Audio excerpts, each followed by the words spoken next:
because creating market is the most expensive time and effort exercise we can think of. Exactly. What you mentioned makes a lot of sense. Fail fast, fail often, right? You will have time to recover and regain your reputation, because let's not forget about people's ego there. So let's talk about people in this cycle. Yeah, how they feel and how we can help them to kind of find the new ground once this happens. Yeah, and if we speak about people, we have a mechanism which is built in, which is the reward mechanism inside our brain. And you know that every time we succeed on something, we have this shoot of neurotransmitters which makes us happy for a while, okay? And this while could be pretty short, actually. So this is why it's better to have a succession of small successes, because you will have regular shoots of good chemicals in your body, and it will make you happy. It could become an addiction, by the way.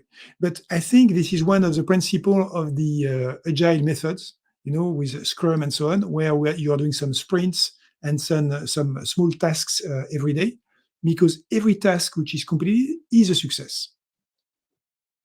It brings satisfaction, satisfaction to our heart, and the understanding you have done something right today. That's a lot. Yep. Exactly. So if you do things right every day, so you've got your satisfaction level, which is kept high. And this is very important for the motivation of people, because, as you know, action and success brings motivation. It's not the contrary. It's not motivation that brings action, but action that brings motivation. So the more action you have, which is successful, the more motivated you will be. And it is a fundamental of agile methods, and the lean startup method in that respect, or the monkey first method in that respect, is in some ways a way to have people addicted to small successes. It's a real addiction, actually. Yeah. Definitely. Yep, we felt in our lucky days, right? We felt this drive because, again, something went really right, and you wanna, like you said, you wanna ride this wave for longer, and yet they don't last, those moments. We have to come up, right, with the next big thing and achieve that. Isn't it wonderful for us, for humans? Beautiful. What I hear, Philippe, what I hear is that people, though, they're not very innovative by nature. Some of us, really small percentage, breaking the rules, wanting to see something happen, right? And yet, many of us, So we come to another issue in that respect, about when you speak about being innovative and breaking the rules.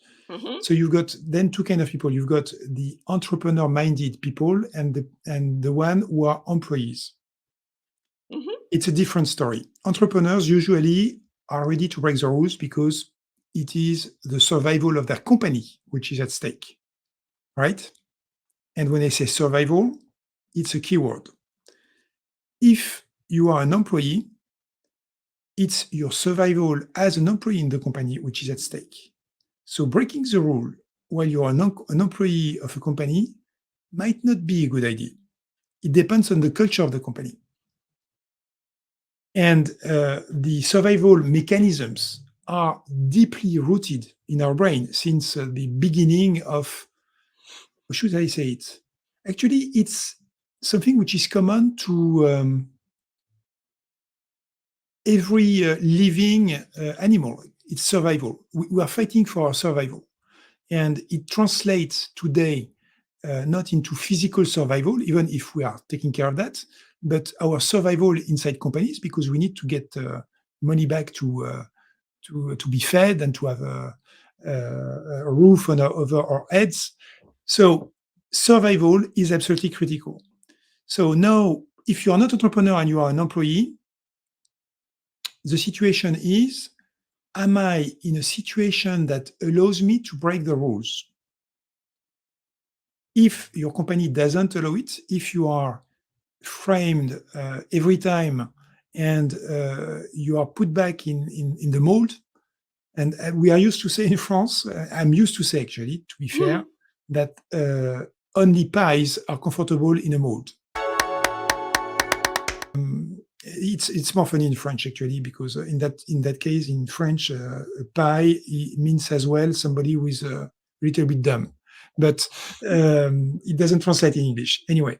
The idea is that when you are working inside a company, you are asked to be compliant with all the rules of the company, which is normal as long as you are in a production mode, because you need to deliver. And what is important for the company is to deliver the products or services, such as we get money back from the customers, right? And profits, it's turnover and profits. It's critical for the company to survive by itself.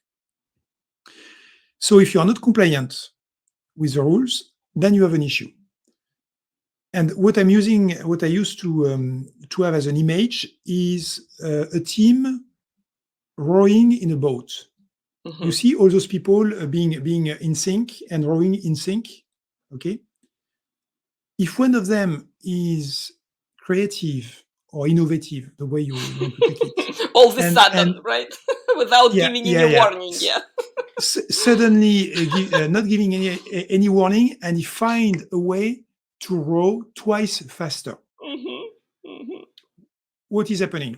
Not so good. Not so good. Not so good, because the team needs to be completely in synchronization in order for the boat to speed up. So such a guy, either we will tell him, you know what, you are toxic for the team, and you move out. We know what happens. Yes, you voted off that island. Yes. Mm-hmm. Exactly. Other, we say him, okay, don't do that again. Come back into the same rhythm as the team. Either, if you are in the culture of innovation, you could say, oh, you might have an interesting idea. Please go validate your idea in a different place. On your own boat first, right? And then come back, yes. So, or on a specific team on which you are going to test your idea. And if it works, then we are going to deploy it. And then all the boats of the company will row at a new pace, team, right? Exactly, a new pace. Yep. So this image is pretty powerful, actually, because people in production, they understand that they've got to row to deliver the products and the services, and we don't want to disrupt them. Yeah.